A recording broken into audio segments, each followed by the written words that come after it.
Əziz mağlar, söz verdiyimiz kimi yenə də səyahətimiz davam edir. Bu dəfə biz Fatmay və Mərdəkan kəndlərinə yol alacağıq. Supan, sən orada maraqlı nə olacaq? Mən sadəcə bir söz deyə bilərəm. Gedərik, görərik. Sənə uğurlar. Sənə də. Fatmaya Abşeron rayonunun inzibati ərazi vahidində yerləşir. Qədim kənd olmasına baxmayaraq, onun haqqında kifayət qədər öyrənilməyib. Bu kənd Xəzər dənizindən 54 metr yüksəklikdə olan təpənin cənub yamacında yerləşir. Pirşağı, Məmmədli, Digah və Goradil kəndləri ilə qonşudur. Abbas, görəsən düz dedim? Əşi, mən nə bilim, orada olan sənsən Supan, ya mən, nə isə. Mərdəkan həm şəhər tipli qəsəbədir, həm də istirahət zonalarından biri. Yeri gəlmişkən onu deyim ki, Mərdəkanın adı Mərdlər məkanı kimi tərcümə olunur. Bu da o deməkdir ki, Mərdəkan qədim Mard tayfaları tərəfindən salınıb.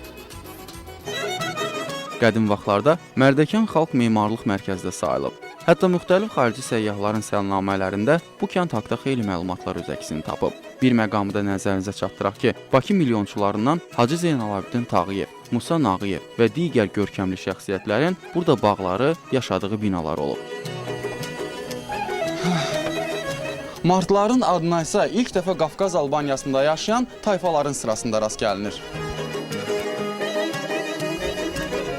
Supan, kəndin adı ilə bağlı hansı məlumatların var? Denən biz də öyrənək. Abbas, əvvəlcə onu deyim ki, Fatmaya kəndinin adı ilə bağlı müxtəlif versiyalar mövcuddur. Bunlardan əhalinin arasında ən geniş yayılmışı Mehi fəth edən yer anlamına gələn Fatmehi sözüdür.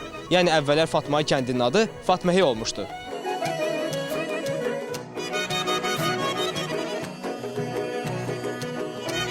Hətta qədimdə qonşu kəndlərin əhalisinə fərqli olaraq Fatmaylılar susarıdan korluq çəkiblər. Kənddə su quyusu olub, amma duzlu olduğuna görə istifadə edilməyib. Məndə olan məlumatlara görə Abbas, bu kəndin əhalisi suyu dəniz qırağında olan bağlardan gətirmişlər. Məhz bu səbəbdən ərazidə uzun müddət ərzində yaşıllıq olmayıb. Abbas, yaşıllıq demişkən, sən tərəfdə vəziyyət necədir? Çox sağ ol Supan, nəcəb yadına düşdüm.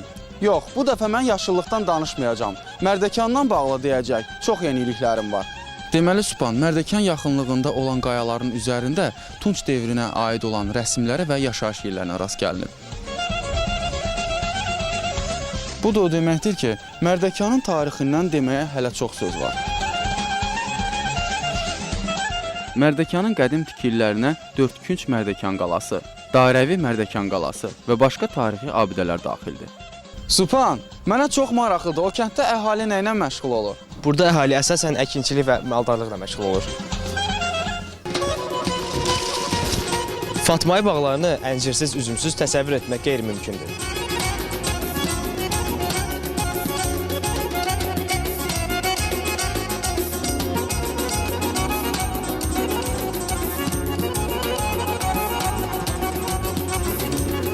Bax, Abbas hələ yol gedir, hələ çatmayıb deyəsən. Abbas, hara gedirsən?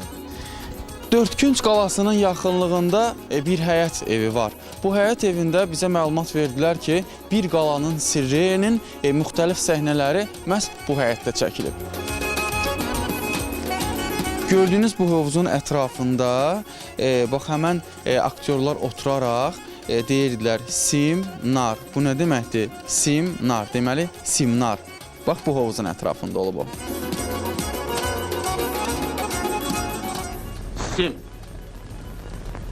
Simnar. Simnar. Simnar. Bəli, Simnar. Gördüyünüz bu məkanda isə qolları daşa dönən həkim babanın qollarına yenidən həmən dərmanı tökərək əvvəlki vəziyyətinə gətirirlər.